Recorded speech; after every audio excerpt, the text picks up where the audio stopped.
ജസ്നയുടെ തിരോധാനം സംബന്ധിച്ച അന്വേഷണത്തിൽ നുണ പരിശോധന ആവശ്യമെങ്കിൽ മാത്രം നടത്തുമെന്നാണ് CBI പറയുന്നത്. മുണ്ടക്കയം സ്വദേശിനിയുടെ വെളിപ്പെടുത്തൽ വ്യക്തിവൈരാഗ്യം തീർക്കാൻ നടത്തിയ ആരോപണമാണോ എന്ന് CBI ഇപ്പോൾ പരിശോധിക്കുന്നു. വിവരങ്ങളുമായി ടോബി ജോൺസൺ കോട്ടയത്ത് നിന്നും തത്സമയം. Toby, good morning. യഥാർത്ഥത്തിൽ ഈ വെളിപ്പെടുത്തലാണ് വീണ്ടും ഒരു അന്വേഷണം സജീവമാകാൻ കാരണമായത്. എന്നാൽ ഇത് വെറും വ്യക്തിവിരോധം കൊണ്ടാണോ എന്ന കാര്യം ഒരു സംശയമായി നിലനിൽക്കുന്നു CBIക്കും.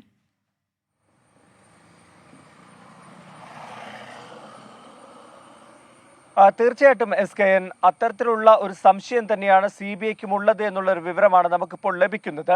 എന്തായാലും ഈ വെളിപ്പെടുത്തൽ നടത്തിയ മുണ്ടക്കയം സ്വദേശിനിയുടെ മൊഴി ഇന്നലെ വിശദമായിട്ട് തന്നെ രേഖപ്പെടുത്തിയിരുന്നു. അതിനു മുൻപേ തന്നെ ഈ ലോഡ്ജിന്റെ ഉടമയുടെ മൊഴിയും അന്വേഷണ സംഘം CBI സംഘം മുണ്ടക്കയത്തെത്തി രേഖപ്പെടുത്തി. ഒപ്പം തന്നെ ആ പ്രദേശത്ത് നിന്ന് കിട്ടാവുന്ന വിവരങ്ങളെല്ലാം തന്നെ ശേഖരിച്ചിട്ടുണ്ട്. CBI പറയുന്ന പ്രധാനപ്പെട്ട ഒരു കാര്യമുണ്ട്. തങ്ങൾ യഥാർത്ഥ വസ്തുത അല്ലെങ്കിൽ ഈ കേസിന്റെ കോറാണ് അന്വേഷിക്കുന്നത്. അതുകൊണ്ട് തന്നെ മറ്റ് വഴിതിരിച്ചു വിടാനുള്ള കാര്യങ്ങളിലേക്കൊന്നും തങ്ങൾ പോകില്ല. ഇത്തരത്തിലുള്ള ഒരു ആരോപണം ഉയർന്ന സാഹചര്യത്തിൽ അതിന്റെ വസ്തുത അന്വേഷിക്കുന്നുണ്ട്.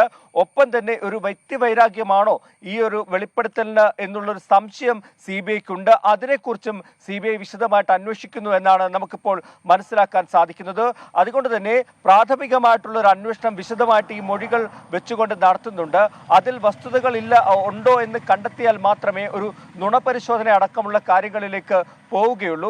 എടുത്തു പറയേണ്ട മറ്റൊരു കാര്യം, ജസ്നയുടെ പിതാവ് തന്നെ ആദ്യമേ ഈ ആരോപണം ഉയർന്നു വന്നപ്പോൾ ഇത് കേസിനെ വഴിതെറ്റിക്കാൻ വേണ്ടിയുള്ളതാണോ എന്നൊരു സംശയം പ്രകടിപ്പിച്ചിരുന്നു. ഒപ്പം തന്നെ ലോഡ്ജ് ഉടമ അന്ന് തന്നെ പറഞ്ഞിരുന്നതാണ് ഇത്തരത്തിലുള്ള ഒരു മൊഴി തനിക്കെതിരെയുള്ള തന്നോടുള്ള വൈരാഗ്യത്തിന്റെ ഭാഗമാണെന്ന് ലോഡ്ജ് ഉടമയും പറഞ്ഞിരുന്നു. അതുകൊണ്ട് തന്നെ ഒരു അന്വേഷണം കൃത്യമായി CBI നടത്തുന്നുണ്ട്. മറ്റൊരു പ്രധാനപ്പെട്ട കാര്യം, ക്രൈംബ്രാഞ്ചും പോലീസും എല്ലാം തന്നെ ഈ വിഷയം വിശദമായിട്ട് അന്വേഷിച്ചതാണ്. അതിനുശേഷമാണ് ഇത് തള്ളിക്കളഞ്ഞത്. എന്തായാലും ആ ക്രൈംബ്രാഞ്ചിന്റെ അന്വേഷണ റിപ്പോർട്ടും വിശദമായിട്ട് CBI പരിശോധിക്കുന്നുണ്ട്. വസ്തുതകൾ ഉണ്ടെങ്കിൽ മാത്രം ഈ ആരോപണത്തിൽ മുന്നോട്ട് പോയാൽ മതി എന്നുള്ള ഒരു തീരുമാനത്തിലാണ് ഇപ്പോൾ CBI ഉള്ളത്. അതുകൊണ്ട് തന്നെ പ്രാഥമികമായിട്ടുള്ള ഒരു വിശദമായ അന്വേഷണം തന്നെയാണ് CBI സംഘം നടത്തിക്കൊണ്ടിരിക്കുന്നത്. SKN.